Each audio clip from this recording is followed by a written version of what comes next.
The Dublin chief revealed there are quite divergent opinions amongst the remaining 27 member states when it comes to the depth of its future partnership with the UK. EU leaders and officials have repeatedly called for more clarity from Britain over what kind of relationship it wants with the bloc, accusing Theresa May of being too vague. This morning, Maltese PM Joseph Muscat said that the UK needs to lay out, in clear terms, what kind of a trade deal it will seek with the EU and how much single market access it wants, and Dutch leader Mark Rutte threw down the gauntlet to Mrs May yesterday, saying that with the agreement on sufficient progress, it's now for the UK to make up its mind. Getty Tasha Leo Varadkar. The PM has laid out a number of red lines, including leaving the single market and customs union and ending free movement and the jurisdiction of the European Court of Justice. However, the cabinet has not discussed what kind of a partnership it wants with the EU due to wildly differing visions between Remainers, like Philip Hammond,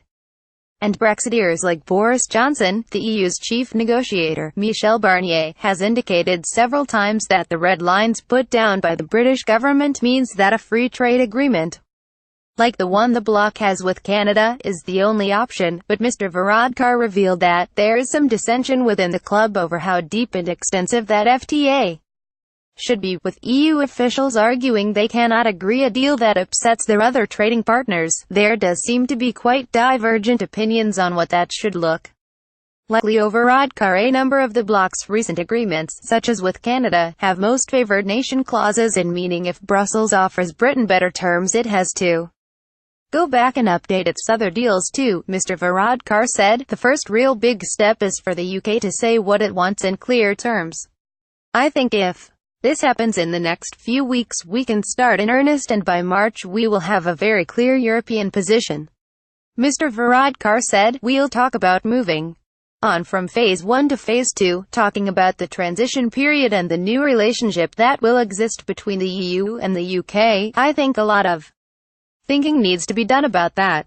There does seem to be quite divergent opinions on what that should look like, he added. Needless to say, from an Irish point of view, we'd like it to look as much like the current arrangement as possible, but that wouldn't necessarily be the view of everyone. Thursday, December 14, 2017. Theresa May's Tory Brexit rebels. Mrs May was applauded by EU leaders at last night's dinner as she delivered a short speech on Brexit, with senior politicians praising her as formidable and tough. The PM now wants to see European capitals move on to talking about trade as quickly as possible, although they want to seal an agreement on a transition before starting talks on the permanent future relationship, Mr Varadkar said. Theresa May gave a report just basically giving her outline as to where things stood.